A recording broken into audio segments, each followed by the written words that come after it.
I kept looking for lenses, and people would say, well, where's all the equipment? I want to demonstrate that actually the only piece of equipment it is a piece of glass. David Hockney, our most celebrated living artist, reveals that 400 years before the invention of the photograph, artists were using simple cameras to capture stunningly realistic images on canvas. In a Hollywood studio, Hockney recreates masterpieces by Vermeer, Caravaggio and Van Eyck and demonstrates the secret techniques they use to create such vivid pictures. His extraordinary new evidence rewrites the story of some of the most famous paintings in the world.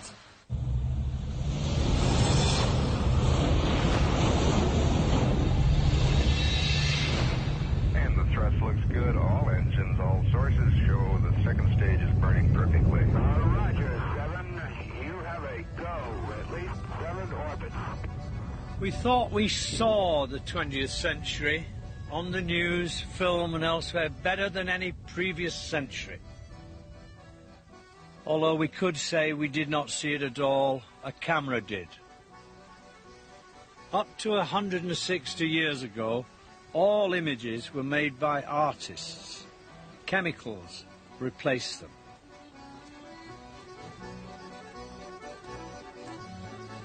Today, photographs monopolize reality and truth, as painting did in the past.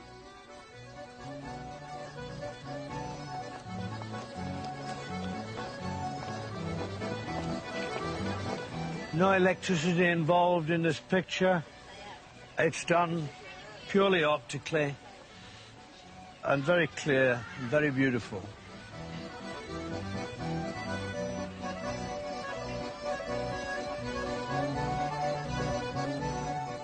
If we think what is in front of a camera is truth, verisimilitude, then those who command control over optical imagery have great power. Look at film, this, the press and advertising. But the real news is the power of the photographic image, including this one you see in front of you, is coming to an end. Exciting times are ahead.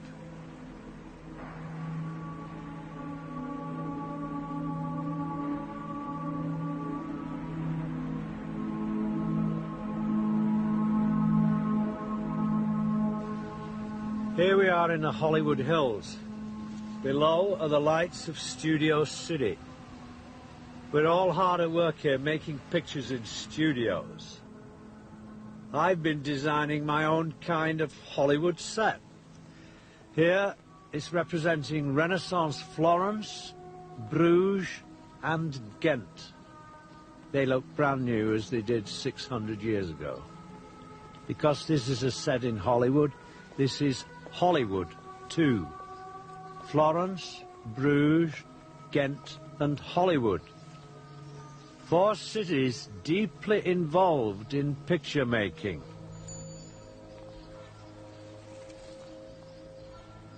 They were secretive then and they're secretive today.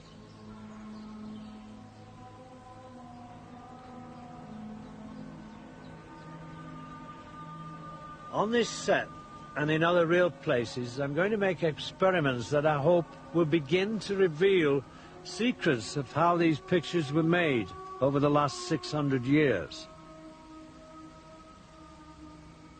Think of these words: real, natural,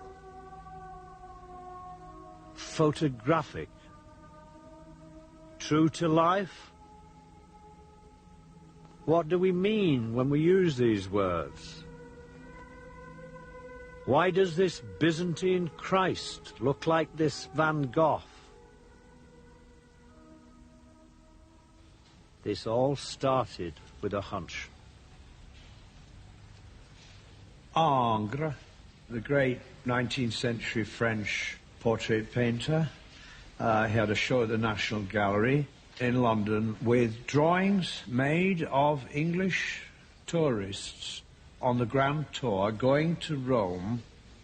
They are beautiful drawings of Rather wonderful-looking characters, rather grand, all putting on their best clothes. I saw these drawings, and I was struck by how small they really were. Very, very small indeed. The scale I would draw ahead, you kind of draw what you call sight size, which is bigger than these drawings. So I noticed this incredible accuracy about them, almost a photographic quality. I blew some of them up on a Xerox machine just to look at them a bit better. And I started to notice that the lines reminded me of Andy Warhol. He would project a photograph and trace the line. The line has a traced look. And to my surprise, some of these had a line similar to that. So I thought, well, 1812, how could it be done?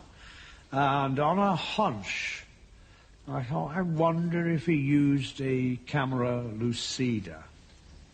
It's not that easy to use, a little tricky, and in effect you get what looks like a projection onto the piece of paper, and you can also see your own hand. Nobody else sees this projection. It's actually an illusion. What you do first is look at the face very carefully, then decide what characteristics to measure. Do you see what I mean? Then you look. So long as you've made some relationships, especially between the eyes, the nose and mouth, that's what you would set up.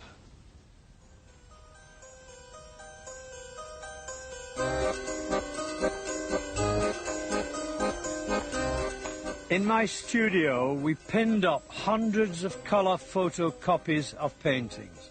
Paintings which seemed to have an optical look and paintings that did not. Slowly, we got a kind of order. I put Northern Europe at the top and Southern Europe at the bottom. The wall was necessary because I could then sit back and scan centuries of Western painting. We worked back further and further, and finally we got to a date where beyond that it is very different. And that date is approximately 1420. That date is when a big change occurs. That's been observed by every art historian. The explanations for it are everybody could suddenly draw better. Really? Not that good an explanation, not that rational, really. So, we are focusing on this sudden change that happened. So what is an explanation?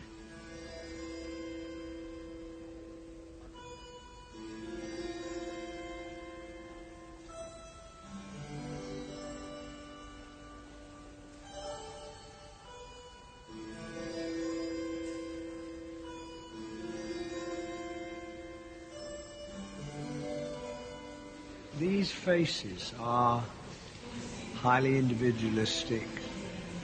They seem like very, very real people. These were unprecedented at the time. I mean, people came in to see these, all admired them. They seemed vividly real. We can't appreciate really what that meant today. I mean, it would be, what would an equivalent be? I mean, some kind of 3D effects in Disney World or something, you know.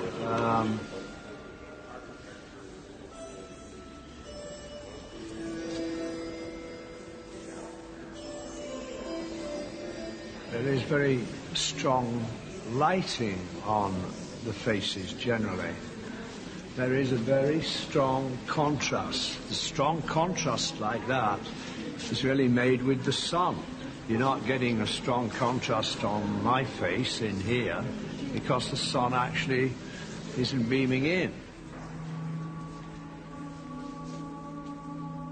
Sun on the face was the big clue. It is even more obvious in Northern Europe, Bruges and Ghent, individuals true to life and again brightly lit.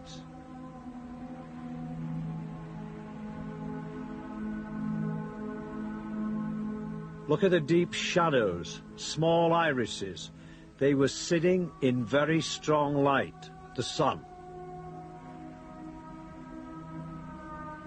These paintings are all quite small, roughly the same size, about 30 centimeters across. It is strange that these artists are still referred to as Flemish primitives. But history places the dawn of the Renaissance in Florence, not here. Bruges and Ghent were very sophisticated new cities. The royal court and the church was almost as rich and powerful as in Florence. Both the church and the court commissioned paintings. Jan van Eyck was the court painter. He was not a humble craftsman. He ran a large workshop with many apprentices.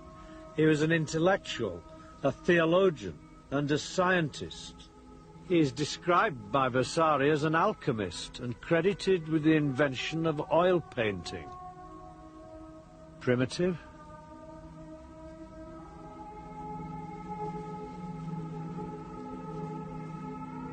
You are totally knocked out when looking at this picture. It's unbelievably rich in detail in every single part of it. The textures of cloth.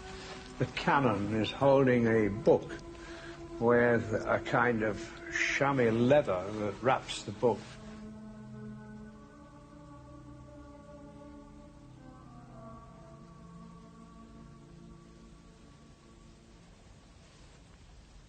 Amazing, the little figures behind are made of wood. Your eye can tell that. You can tell everything about the textures of the cloths, the incredible detail in the bishop's staff.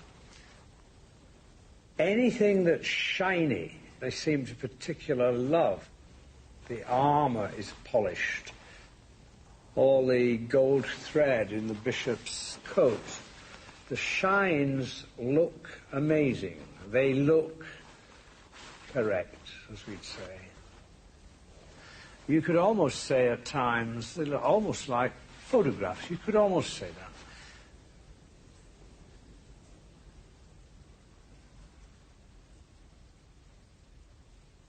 It was that photographic look that I was beginning to see. I began to look at patterned fabrics. This is Masolino, Masaccio's teacher, 1425. He's made no attempt to describe the form under the fabric. The pattern is painted flat.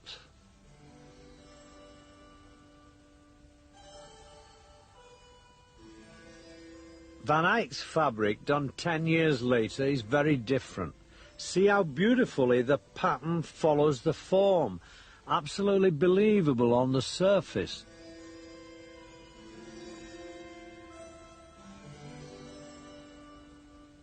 This is Bronzino, 1545. By now, a bold, elaborate fabric is following all the folds done very elaborately.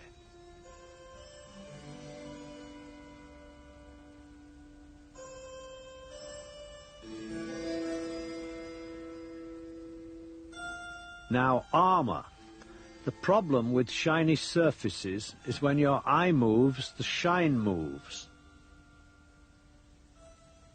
Pisanello, in 1450, did not even attempt the shine. He drew it by hand, so it has a handmade look. And then something happened. In this 1501 Giorgione, the shine here looks correct.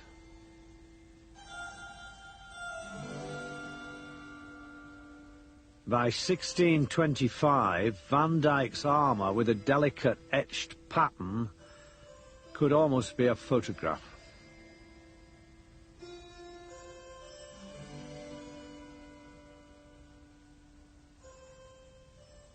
Fabrics and armour are very difficult to draw, but look at this chandelier in Van Eyck's Arnolfini wedding, painted in 1434. I've wondered most of my life how he painted this chandelier. In 1435, Alberti, in his book On Painting, described a method for drawing complex objects. A net, a grid of threads, held in front of the subject. It's not that accurate and is difficult to use, and of course you have to look through a fixed point to see it. How would you do it? By eye. By two eyes.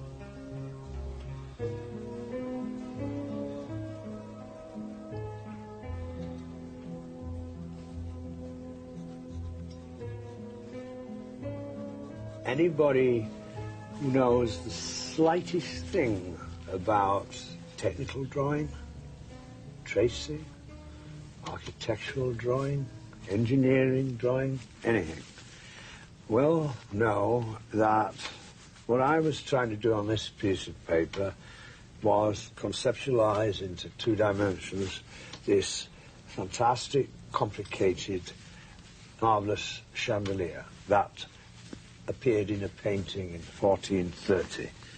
I know that it is impossible for my 2 eyes here to make a drawing of that the way it appears in the painting.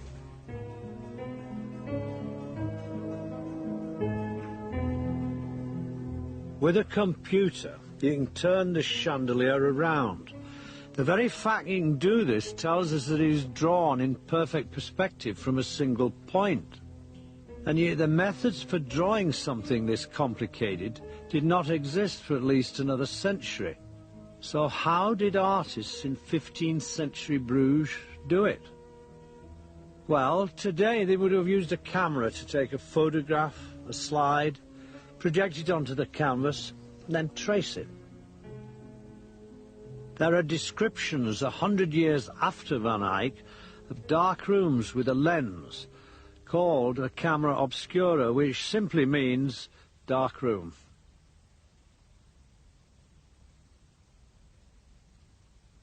I kept looking for lenses, and people would say, well, where's all the equipment? What do you mean, a camera obscura? One of the problems with a camera obscura is it sounds like a piece of equipment. I want to demonstrate that actually the only piece of equipment it is a piece of glass.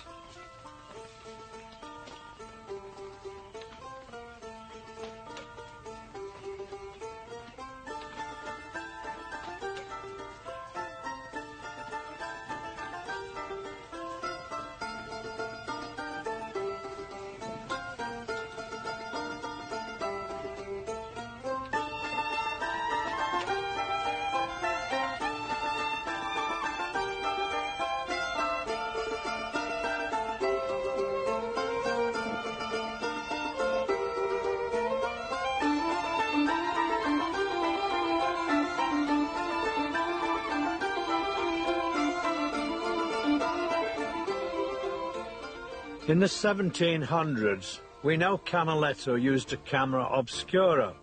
Many artists did. This is by Reynolds. Reynolds certainly owned one. It's in the Science Museum in London. He obviously didn't tell everyone. it folds up to look like a book. But in the paintings of Vermeer done in the 1600s, we see the most vivid use of optics. They have a photographic look. This basket is out of focus. The eye does not go out of focus. How did he paint this fabric and the map and this chandelier? By eye?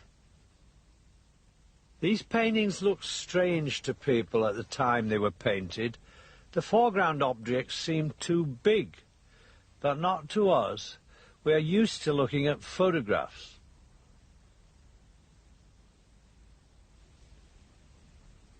Professor Philip Stedman built this model not only from the painting, but from 17th century chairs, tiles, etc., that he went to great trouble to find, and discovered that, viewed from one single point, the view of Vermeer's camera, a photograph of the set, matched the painting exactly. If you computerize Philip's model and project the scene through the lens, the image, focused on the back wall, is exactly the same size as the original canvas. In this model room, you can do the same with several other Vermeers. Only the people and the furniture change. The chance of this happening without optics is millions to one.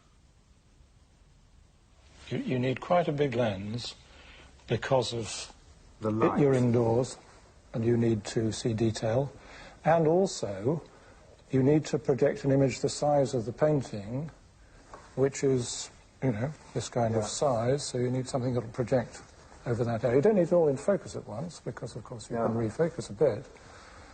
But I think that his lens was that kind of size, and that's the sort of lens you begin to get late 16th century, 17th century, early 17th century for telescopes and big magnifying glasses. People making them in Delft. So I think artists had them first, actually. do you? Really? Yeah, because images were more important in a way.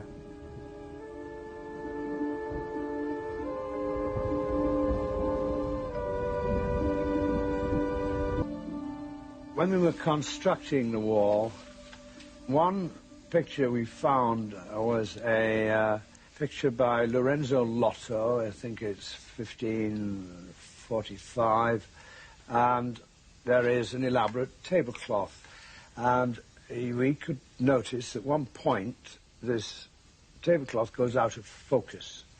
We put it up on the wall because we felt this was quite a clue to something.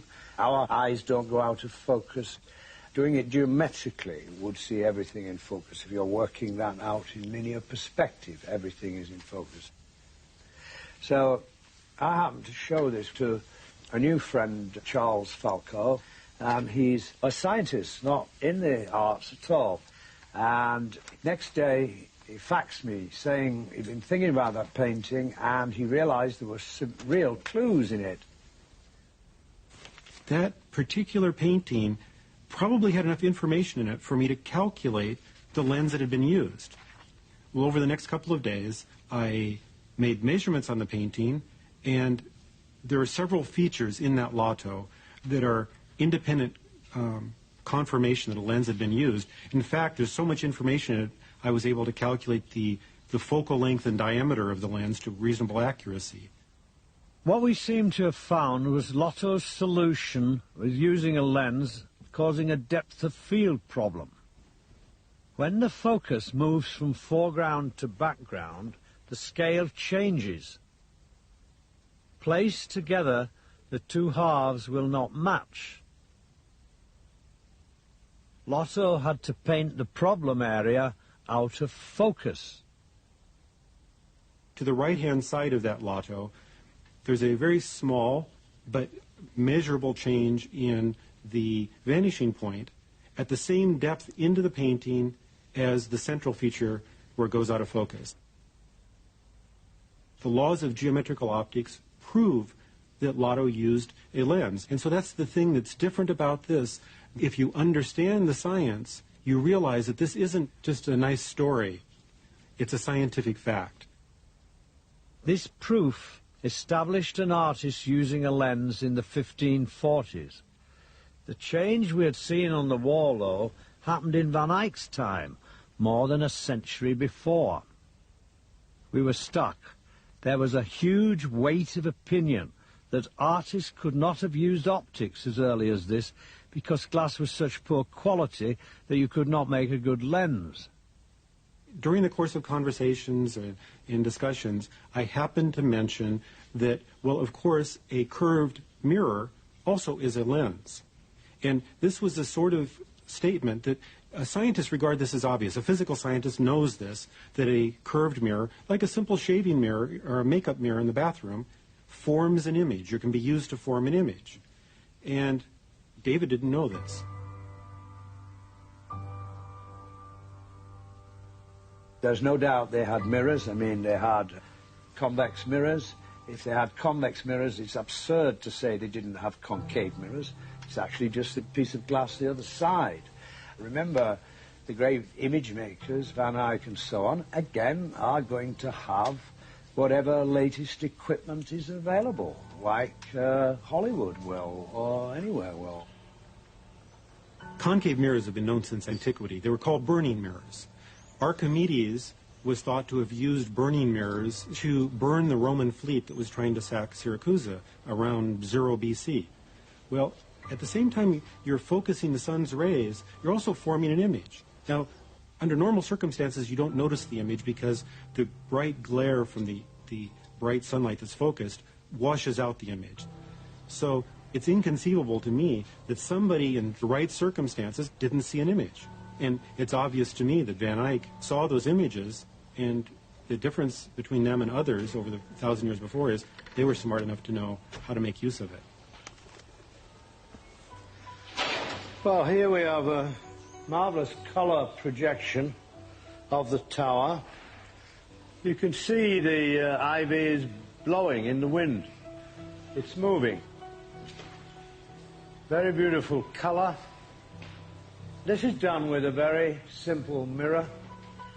And in 600 years ago in Bruges, they were making mirrors, and in the Guild of St. Luke, which was for the painters, they also had the mirror makers. They were part of the same guild. If you want a good image, you have to take some trouble and think of where the sun is and think of all that kind of thing. Just like a photographer carefully thinking about where the light is and so on and so on. Anybody can do it for themselves and see this happen. And it was a surprise to me, a great surprise to everybody else we showed it to. We realized no art historian knew this. Nobody we knew it. And it was a pivotal moment for us finding it. Then finding the size of the sweet spot is 30 centimeters square. That's about the size of the Doge by Bellini. That's the size of the Robert Campion head. This is the size of enormous numbers of early Netherlands portraits. Is that a coincidence? No. I think they found a very, very useful tool which they kept to themselves, as they would.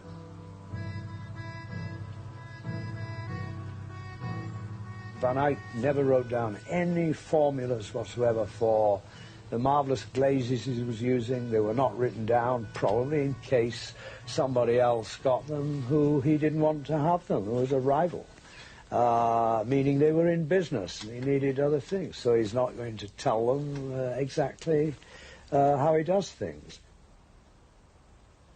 When we made the first image with the mirror, it was deeply exciting. I knew we'd discovered something rather big. We were setting up a still life based on the Cotin painting of the cabbage on the string. And unfortunately, the cabbage started spinning round. It didn't stay still. But I went into the dark room to see it, but there on the projection was the cabbage spinning. And I realized this is a colour movie. It moves. I mean, there it is. It's spinning. It's quite beautiful. Of course, it's upside down. The string's coming from the bottom. And I then realized, my God, this is a movie in colour. They must have seen it 600 years ago. And actually, there's a straight line from this to the television picture of today. And it goes all the way through European painting. That dawned on me. I think nobody's observed that before, but it has to be true, actually.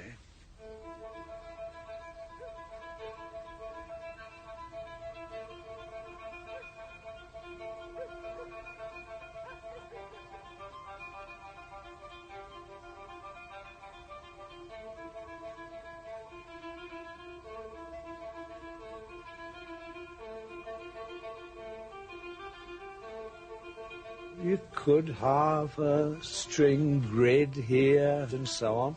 All that's possible, but so is the mirror. Now, if you've got one or the other, which are you going to use? One is simpler, clearer, cleaner, the drawing. That's it. I mean, this is a question, if we can see the possible techniques, you pick the simplest one, the one that will produce the best results. And frankly, that's what we're just finding. Let's have a look. Just knock that off a minute. Just measure half, David. It's not properly lit. We're getting near. Wait a minute, yeah. We're getting near. We're getting near. Wait a minute. Go back further, Stan. It's a bit bigger. Can you go back further? And as you go back further, I think we get more in focus. Do you see? Should do, yeah. Yes. This projection is now about exactly the size of the chandelier in the painting. This is approximately 8 inches across. It is precisely the size. The mirror making this projection is about 5 inches across. It is small, and it is very sharp, it is very clear. The sun would be giving this light, but you could see how this incredibly difficult perspective, if it had to be drawn mathematically, how difficult it is. I'm just doing this very crude, but you can see the highlights, very similar to in the painting.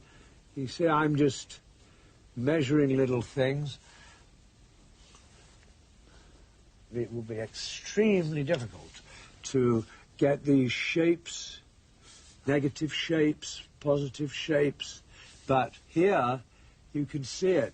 The curve at the top is precisely how it is in the painting, these curves. If you can't see what I've done, but if you take a candle and then I cover up the mirror, you can see I could plan the curves. They're rather crude, I'm doing them quickly, but you can see it opens the process, it opens the method of doing it. You take the candle away, take the hand from the mirror, it comes back. This is very, very, very strong evidence, and I'll repeat now, I think, to look for evidence of lenses and mirrors, you look at pictures. Pictures give you evidence because lenses and mirrors make pictures. All the questions about where is the equipment seem to fall away. But something else was happening at this time in Florence, the defining moment of Western image making, Brunelleschi's invention of perspective. Perspective is an abstraction, a device for putting what we see in 3 dimensions onto a 2-dimensional surface. It gives us an illusion of space. Things are scaled as they appear to the eye from a single point, larger at the front and smaller at the back.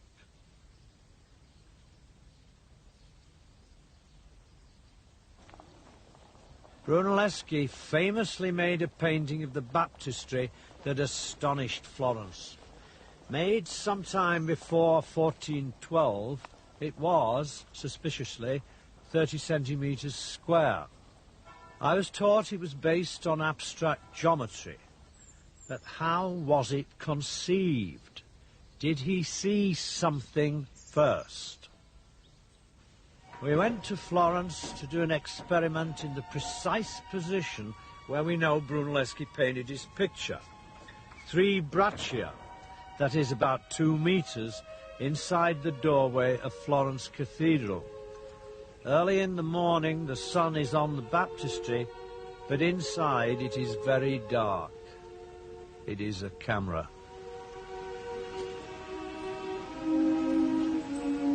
Brunelleschi stood in this doorway, supposedly about 6-7 feet in the door, and made a panel of the baptistry. And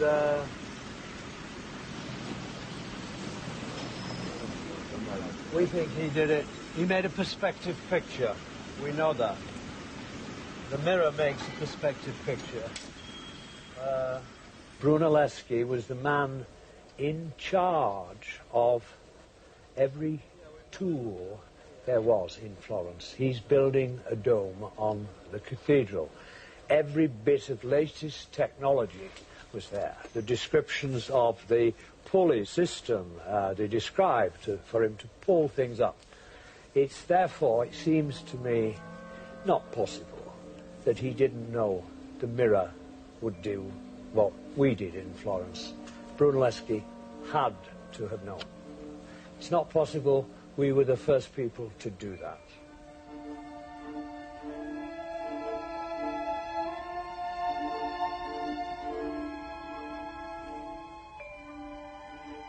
Using the mirror, he could only produce a small picture, about 30 centimeters square. But by extending these lines of perspective, he could create what all artists wanted, a bigger space and a bigger picture. That way, of course, makes you one fixed point out here. That's what it would do, and a mathematical point at that. Somehow, they never did that in Bruges. In Bruges, it would seem to me, if their picture is this size because of optical projections, and he wanted to make them bigger, they somehow add like this, because it has an effect of making you close to everything. This is The Last Supper by Dirk Boots. It has a kind of perspective. Things are bigger at the front and smaller at the back, but not precisely scaled as in Italian paintings. Parallel lines do not all meet at one point. It's a collage of separate mirror lens views, each one precise, accurate, and optical.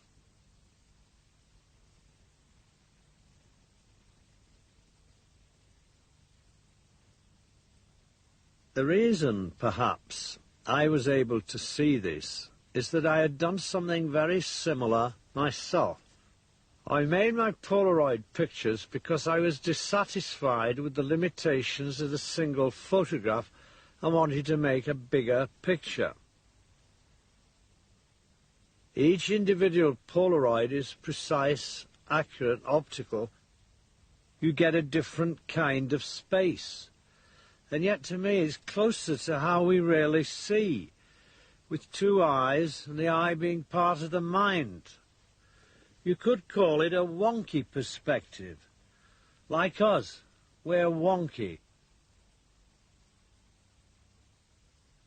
For myself, I prefer actually the spaces made here, because I feel you are a person who's in them, like I am in the world. I'm not outside the world looking in through a window. I'm in it. We should all feel we're in it. Everybody flocks to Florence for inspiration. When you go to Calais, you drive off quick and often bypass Bruges and Ghent. But perhaps we should stop here, because there's a marvellous example of a picture that makes us feel a part of the world. Van Eyck's masterpiece, the altarpiece in Ghent. This is the very, very sophisticated picture. Amazing power when you come in this room. The central panel of this is a quite remarkable space where you seem, even in the middle distance, the crowds in the middle distance, you can see every detail in the hat, the jewels in the archbishop's hats and so on. Wonderful foliage. Marvellous green. The green and red together give it this incredible depth, more than practically any other painting I know, in a way.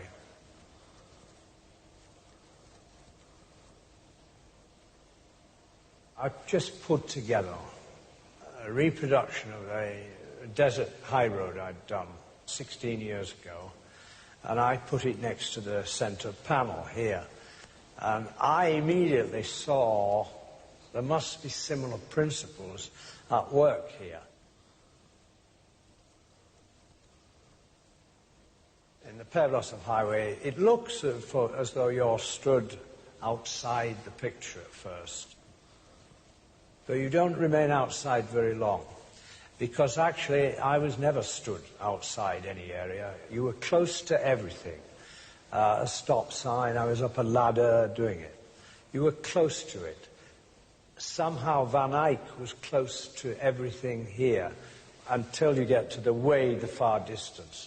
But the groups in the front, you feel close to them. You see wonderful detail, meaning you have to be close to see that detail. You see it in the middle distance as well. And I remember walking about this thing. I was not stood in one, yet I made a still picture. This is a still picture, but it's a moving picture in your head, actually.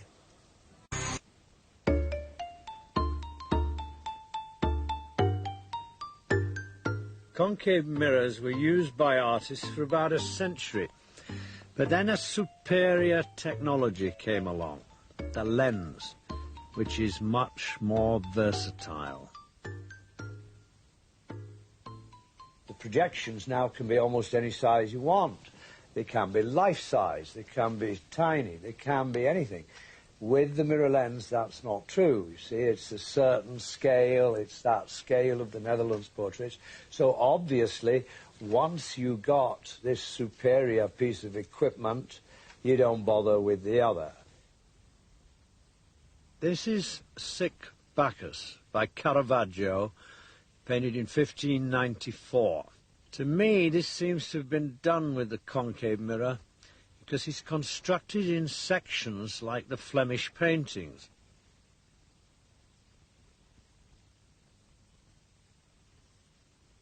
Now look at this one, painted a year later.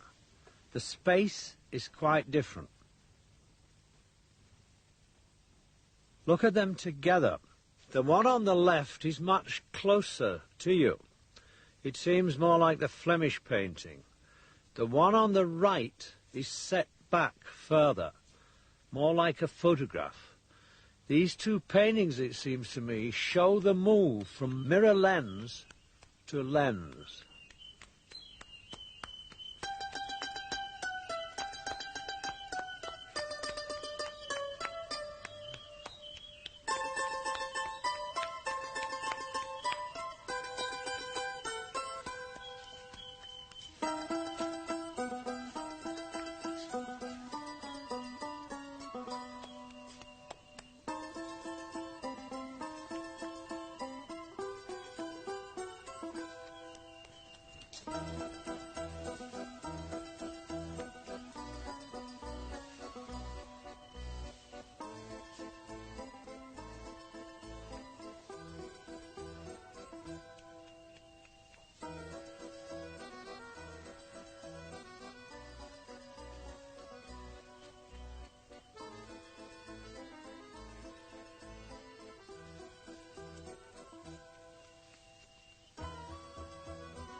Okay, Rich, pick up the glass of wine.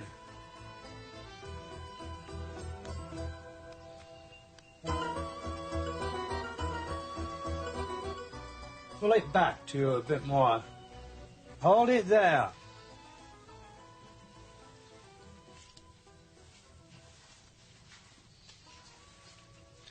Okay, rest it. Put it down.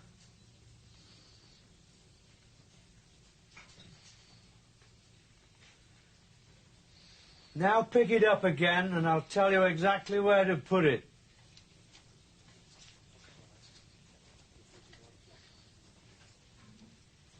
Now down a bit. Down a little bit. Okay. That's how, if he rested, he would get it back. And Caravaggio did make marks like that in the paint. But there was a slight technical hitch using a lens. Unlike the mirror lens, the picture is reversed. He picked it up, of course, with his right hand, but here it looks as though his left hand, because this is a straight projection, not using a mirror to reverse it again. Everything is reversed now. Once I realized this, I started to notice a large number of left-handed drinkers, never seen in Giotto, by the way. When you reverse the paintings, the amazing thing is they look more harmonious and natural.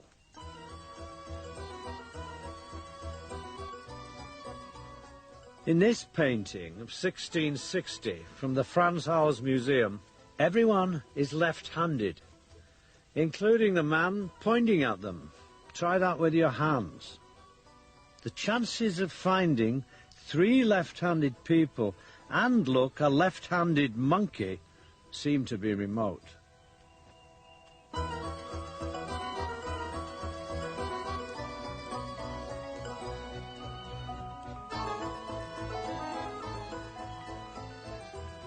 Eventually, artists found a simple remedy to this problem. Bounce the image from the lens onto your canvas with a flat mirror. Of course, this is another piece of equipment and very expensive. Pick the wine glass up, Rich.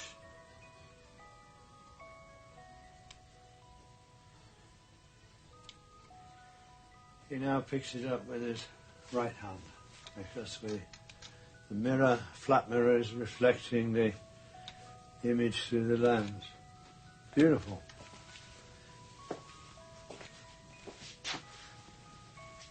Beautiful. Highlights in the eyes. Gorgeous, yeah. Once you begin to see the optical base, you notice other strange things. Parmigianino's lady has a massive right shoulder. In Van Dyck's Genovese lady, if she stood up, she'd be 12 foot tall.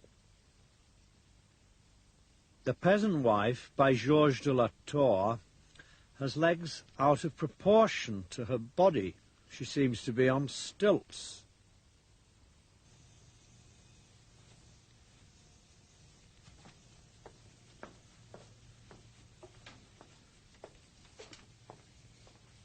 This is what kind of happened to Georges de la Tour. You get the projection like this, and you get very clear, let's get the face in focus. You get the face in focus, so you get the points where things would be. The hands are in focus. Then to make this dress in focus at the feet, you see you're moving it. You see how she's been lengthened. As you can see, when you tilt things, things squeeze up. And that is what is happening. That is why we get what we call these kind of optical distortions.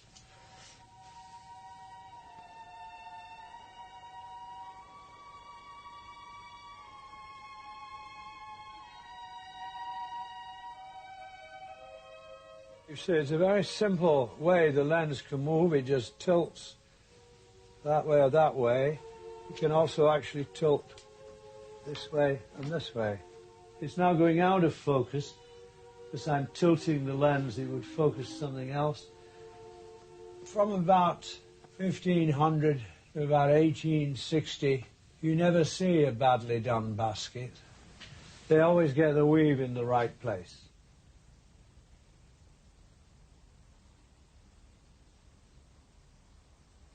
The projection itself here is just simply ravishingly beautiful. The different tones of greys that are set up here, tiny highlights you can see.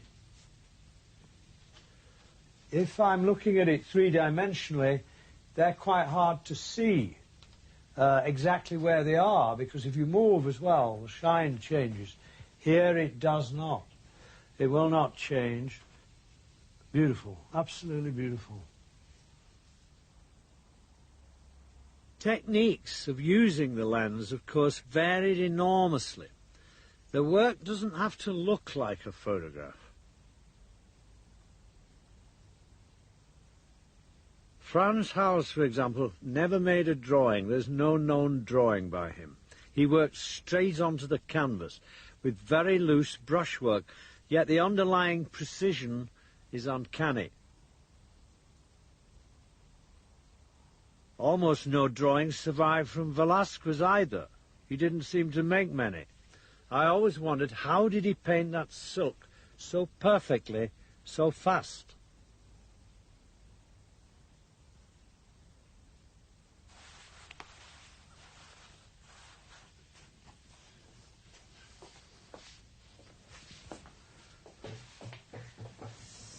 Well, I'm only pointing out here, say, this red satin. Now, of course, this isn't the real Pope. This is a Hollywood Pope. And actually, this is a bit of Hollywood silk, so it's not quite doing the things that the real Pope would. But, nevertheless, you can see that on this flat surface, the whole of these subtle reds, how few there are actually, and how that shine is in a right place, that a few brush marks by a very clever painter could capture very quickly, just as Velázquez's brush marks are fast. They are made fast, like that. I'm just making the point that on the flat surface, as you can see, the folds and subtleties of highlight are all here. Absolutely, and very beautiful. Absolutely very beautiful to look at. The Pope was certainly there for painting the head, but not necessarily for the robe. A mannequin could have been used. This is a reconstruction of Caravaggio's lute player.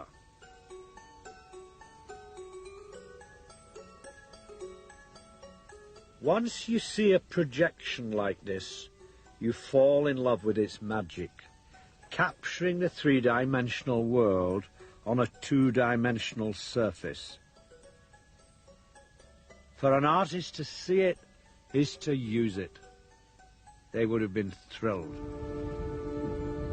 Of course, that not all artists would have used optics directly, but once one did, others would see the result and be influenced by the look. We still are.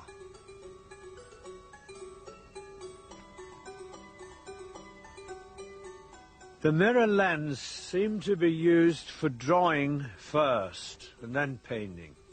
But how can you use a lens to tell a story.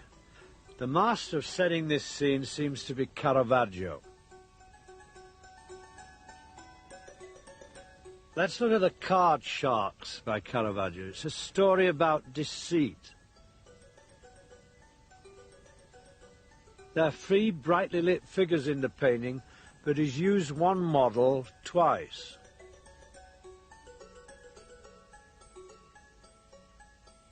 The space between the characters is quite shallow and they appear pressed together. And the standing man is surely meant to be looking over the boy's shoulder at his hand of cards, but there seems to be some confusion. He's actually looking at the back of the boy's head. Many people have suggested he was like a film director, and now, as a description, it seems not far from the truth. Okay, tell me when, I want to start soon because he's very hot. Yeah, let's go. Yeah. And the face is good. We're going to start. Sorry, you can't hear. Keep looking up, Rich. And we're going to start. Stay still.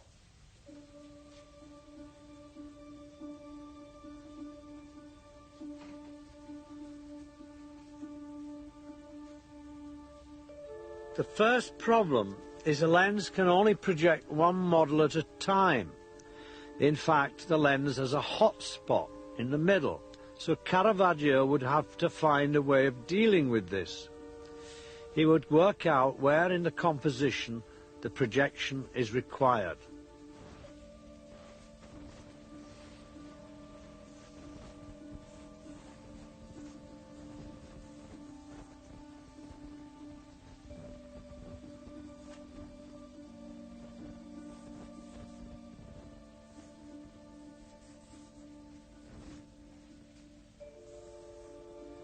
Now, wait a minute.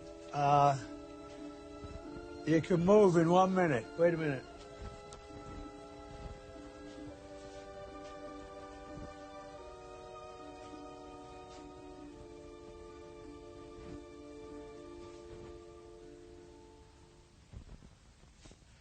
Rich, you can move away in... Now, actually. Go on, you can move away.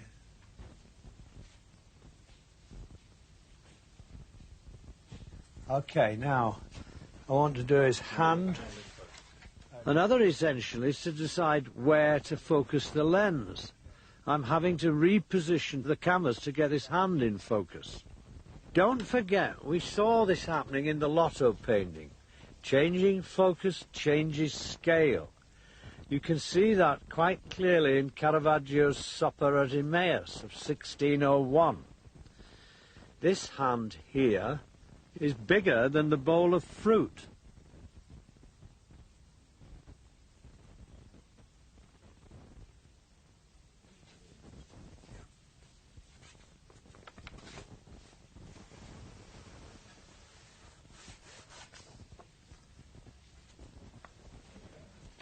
He's going to be here. That's it. It's going to be like this. Now we've got a rough position for the first character. We need to set up the position for the second character. I'll be using the same model like Caravaggio, but while the model is changing, I'm using a standing to set up the position as you would in a movie studio. Also note it is the canvas that has moved position. The model is going to sit in the same position as the first model. They all sit in the same space. Hence the problem of space. Very good, yeah. Now the hands about there. That's it. Now, wait a minute. Put your hands round the cards better. You see?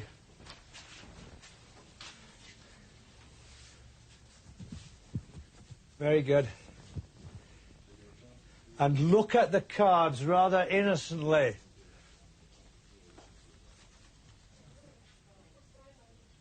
Yeah, very good. I just can't see his face very good. That's it. Better. Now just turn looking at the card. Are you looking at the cards, Rich? Yeah?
Okay, we'll start. Have a look now. I'll just do the other. Okay, you can move.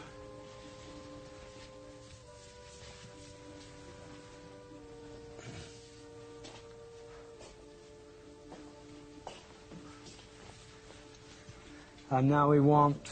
wanted to raise his right hand here.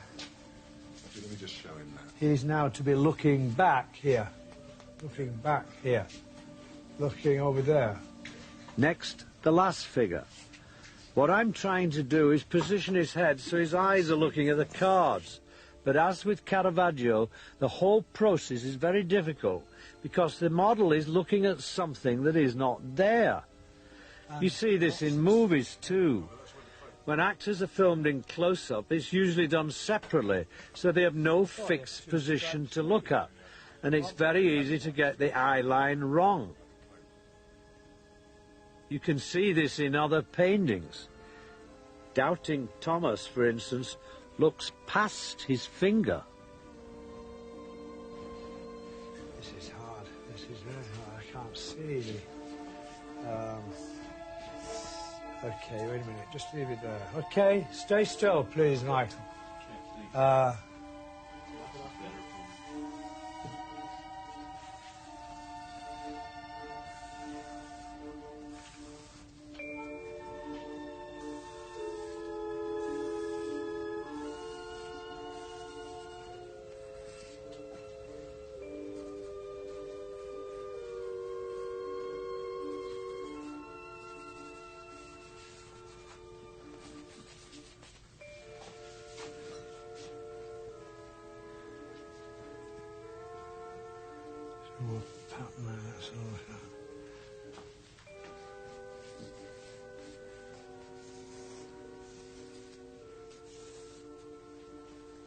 Stop. I'm going to stop. Look, you move, Michael. I'm going to have to look at it. I'm not showing her. This is very hard. Yeah.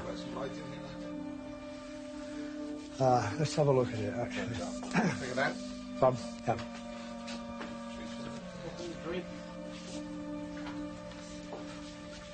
And,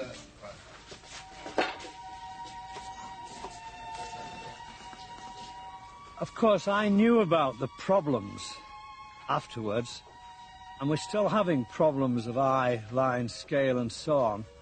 But I think Caravaggio was so thrilled with the image, he wouldn't have noticed. Everybody is thrilled with new technology at first. It's only later that you notice the limitations.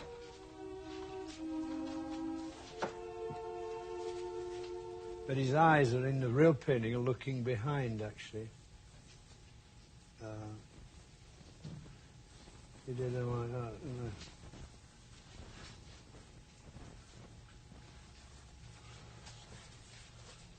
he? Optics, I was going to say do not make marks, don't, they shortened it. my English school teacher mentality.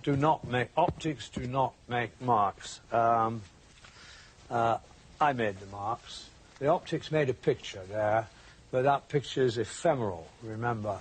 Until 1839, and chemicals could freeze it, as it were. These images were there, but they were ephemeral, meaning they'd be gone. The only record made is some artists doing that.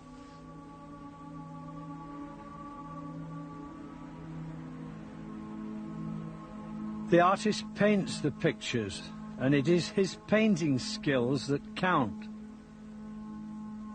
The hand is in control even when it is inside the camera.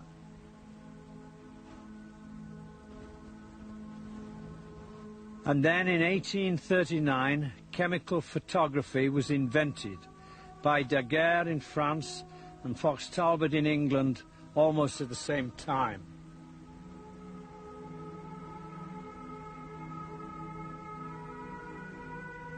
Photography is usually seen as the start of something, but it is in fact the end of something.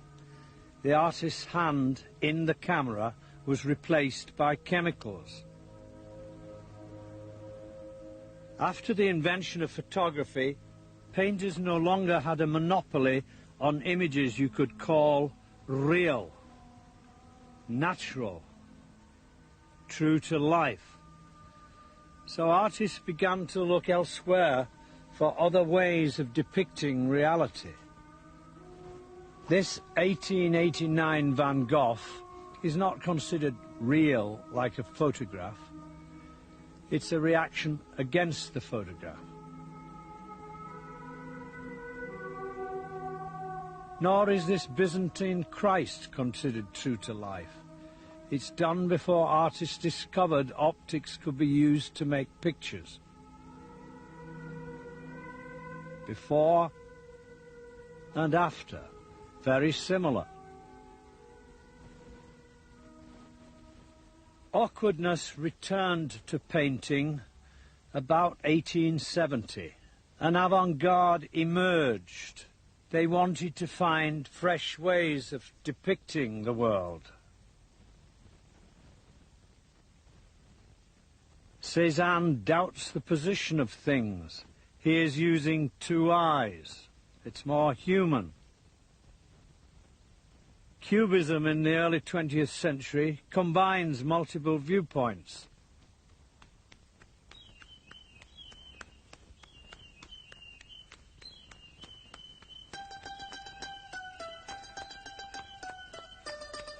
But in the end, the single viewpoint, the frozen moment, triumphed.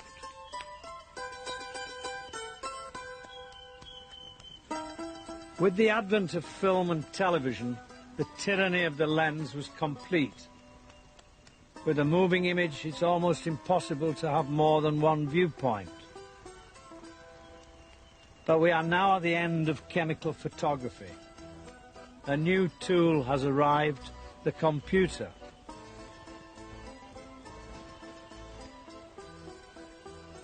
The computer allows us to manipulate images. Manipulate means to use the hand.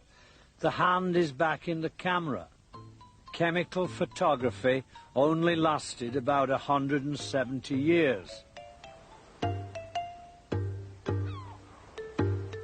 Look carefully at this painting by Bouguereau, painted in 1896. Art history says Cézanne triumphed over this kind of painting, the kind of which he thought was dishonest madness. But the problem is, Bouguereau is closer to what we are seeing today. In the 1890s, Bouguereau was probably projecting photographs to make this. You can see quite clearly the girl is lying on a table, oblivious to the wave about to crash over her. It's really an absurd picture. All he did was put in a back projection. He could have placed her anywhere, just as you do on the computer today.